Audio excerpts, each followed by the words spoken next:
হোলির দিনে আশ্রমে গিয়ে দুর্গাকে দেখে খুশি হয়ে গেল স্বয়ম্ভু। হ্যাঁ বন্ধুরা, এমনটাই দেখা যাবে।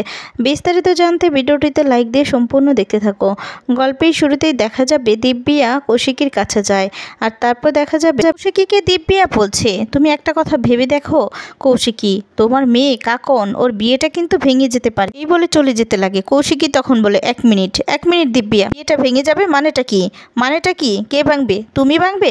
ভাগের সাথে ছেলে খেলা করতেই পারো, কিন্তু ভাগিনীর সাথে না, শাবককে নিয়ে ছেলে খেলাটা করো না, লাভ হবে না কোনো। নিজের নারী হওয়ার গুণগুলো এভাবে নষ্ট করে দিও না। আরেকটা কথা দিব্যা সেন, কানটা খুলে শুনে রাখো, আমার কাকনের দিকে যদি চোখটা খুলে তাকিয়েছো, পরের দিন সকালবেলায় নিউজ পেপারে কিন্তু হেডলাইন না হয়েছো, তাহলে আমার নামও কিন্তু কৌশিকী মুখার্জি নই। এরপর কৌশিকী শাসিয়ে দিলে বাহিরে গিয়ে দেখা যাবে দিব্যা বলতে থাকে, তোমার জামাইকে না একটু সামলে রেখো, আসলে আজকাল দিনকাল ভালো না খুব একটা, বুঝতে পেরেছো? আর তখন বলে জামাই মানে কি? সংকল্প? এরপর বলে, এই দিব্যা, আর তখন বলে ইয়েস সংকল্প, ওকে, এ কথা বলে সেখান থেকে চলে যায়। এরপর দেখা যাবে কৌশিকী বারবার করে দিব্যার কথাগুলোই ভাবতে থাকে আর ভয় পেতে থাকে সংকল্পকে নিয়ে। এদিকে দেখা যাবে সুকান্তকে বেঁধে রেখেছে দুর্গা, আর বেঁধে রেখে তার মুখ থেকে কথা বের করতে চায়, কিন্তু সে কিছুতেই কিছু বলতে না চাইলে তখন মারে। আর তখন বলে, মারছেন কেন? এরপর বলে, কত বাচ্চাদন, মুখ খোলো, অনেক কিছু জানো। হ্যাঁ, কিছু জানো তুমি, দেখি তোমার মুখখানা। না হলে কি করবো বলো তো, তোমার পেটের ভিতরে হাতটা ঢুকিয়ে না, তোমার নাড়ি বুড়ি যন্ত্রপাতি যা যা আছে না, সব একদম টেনে হেঁচড়ে বের করে নিব, বুঝলে তো? আর তখনই দেখা যাবে দুর্গা বলতে থাকে, এই তুমি বিয়ে করেছো, বাচ্চা কাচ্চা আছে? সমস্যা নেই, এই যে দেখো ওরা সবাই মিলে ছোট থেকে মানুষ হচ্ছে, এই বলে দুর্গা মারতে থাকে। আর তখন সেই লোকটি বলতে থাকে, আমি তো বলেছি আপনি যেভাবে বলবেন সেভাবেই হবে, সেভাবেই কাজ করবো। তখন বলে, ভেরি গুড, এক কথা বলে ফোনটা নিয়ে নেয়। আর তারপর বলতে থাকে, আমি ফোন করছি, তুই কথা বলবি। এদিকে দেখা যাবে কৌশিকীও চিন্তায় থাকে, আর তখন কৌশিকী কি করবে কিছুই বুঝতে পারছে না। এরপর দেখা যাবে দুর্গাকে ফোন করে, আর তারপর বলতে থাকে, জানিস তো আজকে কি হয়েছে? আজকে না, এ কথা বলতেই দেখা যাবে দরজার পাশ থেকে কারো জুতা দেখতে পায়, আর জুতো দেখতে পেয়ে বুঝতে পারে যে কেউ একজন দাঁড়িয়ে কথা শুনছিল। তখন কৌশিকী বলছে, দাঁড়া এক মিনিট, এ কথা বলে দরজার পাশে যায়, আর গিয়ে তখন হাত দিয়ে টেনে হেসড়ে উৎসবকে সামনে আনে, আর বলে, কি হচ্ছে? আড়ি পাচ্ছিলে? তখন বলে, না বর্দি, আসলে। আর তখনই ঠাসিয়ে একটা চর মারে কৌশিকী। এরপর উৎসব রেগে যায়। এরপর কৌশিকী বলতে থাকে, এখন ইচ্ছে করলে না তোকে এখান থেকে বের করে দিতে পারি, একদম বের করে দিতে পারি, আর মুখার্জি বাড়ি থেকেও বের করে দিতে পারি। আমার পিঠে ছুরি মারছিস না? তুই কি চাস? যা, গেট আউট। দেখা যাবে উৎসবকে কিছু বলার চান্সই দেয় না কৌশিকী, আর সেখান থেকে দূর করে তাড়িয়ে দেয় উৎসবকে। উৎসব সেখান থেকে তখন বেরিয়ে যায়। দুর্গা বলে, তুই কাকে বকছিলি তুই? এরপর বলে, উৎসবকে। আর তখন দুর্গা বলে, ওই আমার কংস মামা মানে মতো ওই কাকাটাকে? এরপর বলে, হ্যাঁ। আর তখন বলে, কি করেছে বলতো? এরপর বলে, আড়ি পাচ্ছে, দরজার পাশে দাঁড়িয়ে আড়ি পাচ্ছিল। তখন বলে, ওরে না, ওকে একটা ফ্রেমে বাঁধিয়ে দেওয়ালে না টানিয়ে রাখবো, বুঝতে পেরেছিস? যদি না পারি না তাহলে এমন কেলানি দেবো না, ও এমনিতেই দেওয়ালে একদম টানিয়ে যাবে, বুঝতে পেরেছিস? তখন কৌশিকী বলতে থাকে, তোর কি বাসা বলতো, চুপ কর একটু। দুর্গা বলে, এই তুই আমাকে বকছিস কেন রে? কেন বলছিস? আচ্ছা কিসের জন্য ফোন করেছিস বল। তারপর বলে যে, আমার অফিসে কিন্তু আজকে দিব্যা সেন এসেছিল। দুর্গা ব্যাপারটা শুনে অবাক হয়ে যায়, বলে কি? এরপর বলে, হ্যাঁ দিব্যা আমার অফিসে এসেছিল, ও না কিছু একটা গেস করছে, আসলে তোর ব্যাপারে হয়তোবা, বুঝতে পেরেছিস? ও হচ্ছে কিছু একটা গন্ডগোল করবে, বড়সড় গন্ডগোল করবে, জানিস তো? আমার সামনে দাঁড়িয়ে ঘুরিয়ে না আমাকে থ্রেট করে গেল যে কাকনের বিয়েটা নাকি না ও হতে দেবে না, সুষ্ঠুভাবে হতে দেবে না। আর তখন বলে, এই কৌশিকী তুই কি বলছিসটা কি?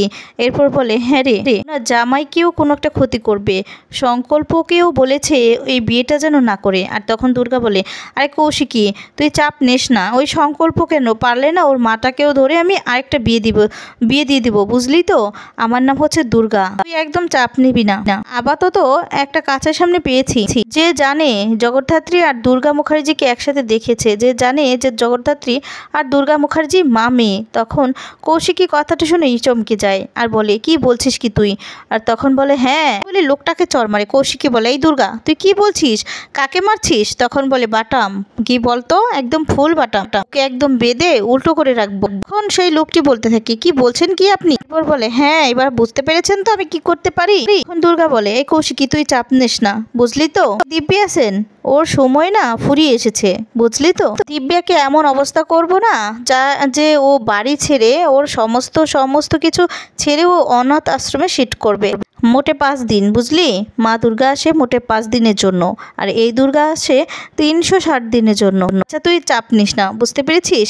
এই বলে ফোনটা রেখে দেয়। এরপর কৌশিকীর তো চিন্তা কিছুতেই কমে না।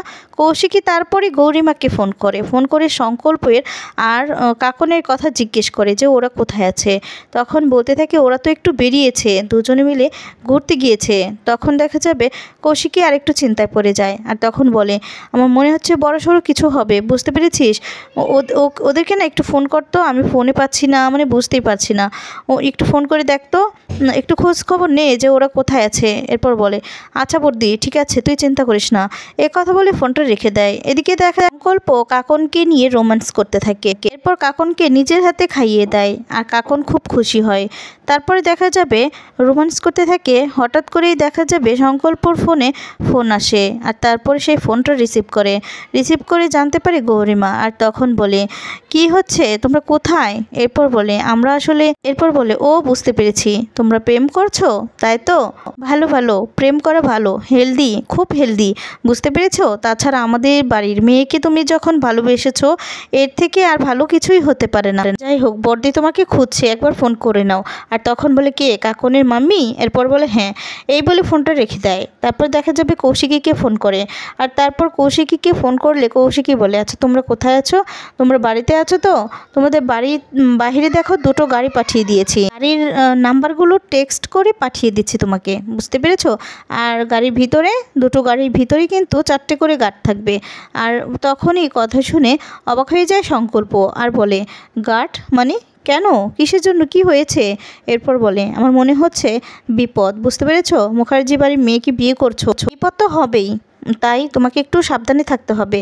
কাকনকে নিয়ে খুব সাবধানে থাকতে হবে, আর আশেপাশে একটু ভালো করে দেখে যেও, আর সব দিকে একটু খেয়াল রেখো, বুঝতে পেরেছো।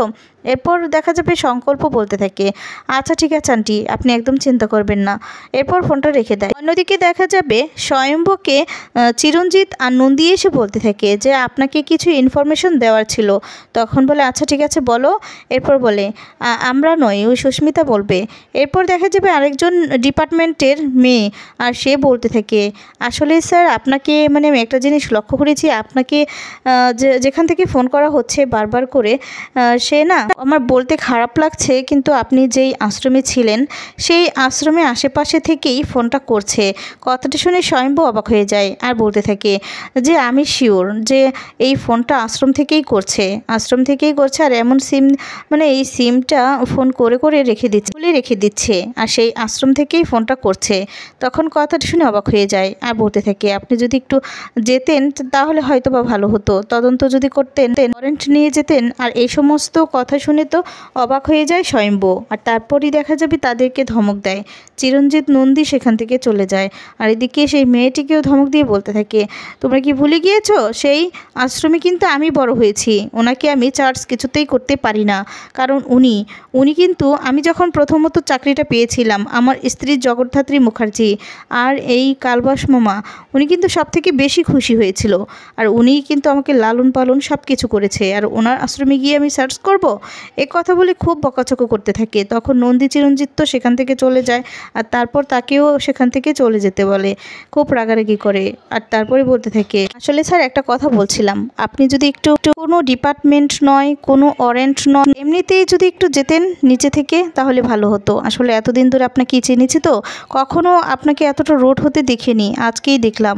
আর তখনই দেখা যাবে এই বলে চলে যেতে লাগে। এরপর দেখা যাবে স্বয়ম্ভু বলতে থাকে যে আচ্ছা ঠিক আছে আমি যাব। তখন বলে স্যার এতটা বছর ধরে আপনাকে দেখেছি তো, কিন্তু এতটা রেগে যেতে কখনোই দেখিনি। আচ্ছা ঠিক আছে, আমি বুঝতে পেরেছি আপনি কষ্ট পেয়েছেন, আসলে আমি বলতে চাইনি, কিন্তু ফোনটা ওখান থেকেই আসছিল। এরপর স্বয়ম্ভু বলে আচ্ছা ঠিক আছে, তুমি যখন বলছো আমি কোনো তদন্ত বা কোনো ডিপার্টমেন্টের লোক হয়ে যাব না। এরপর সেই মেয়েটি বলতে থাকে আপনি ম্যাডাম ম্যাডামকে নিয়ে যান না, সেখানে তো একটা বড় উৎসব হচ্ছে, হবে প্রতি বছরই তো হয়, খেলা হয়, ম্যাডামকে নিয়ে নয় একটু হোলি খেলে আসুন। এরপর বলে ঠিক বলেছো, আমি নয় জগদ্ধাত্রীকে সেখানে নিয়ে যাব আর দেখেও আসবো সেই সুযোগ। তখন সে খুশি হয়ে যায় আর তখন স্বয়ম্ভকে ধন্যবাদ জানায়। তো এরপর দেখা যাবে যেদিন হোলি খেলার দিন হয় সেদিন স্বয়ম্ভ জগদ্ধাত্রীকে নিয়ে সেখানে যায়। হঠাৎ করেই দেখতে পায় দুর্গাকে, আর দুর্গা হোলি খেলছে ঠিক জগদ্ধাত্রীর মতো দেখতে, দেখেই চমকে যায়। তখনই বুঝতে পারে যে এর জন্যই আমার থেকে সবাই সবটা লুকাচ্ছে, তার মানে এই দুর্গাই হচ্ছে আমার মেয়ে মেয়ে বলে খুশি খুশি। বন্ধুরা, এবার যদি এমনটাই হয়, বাপ মেয়ে একসাথে দেখা হয়ে যায় আর চিনতে পেরে যায়, তাহলে তোমাদের কেমন লাগবে কমেন্টস করে জানিয়ে দাও।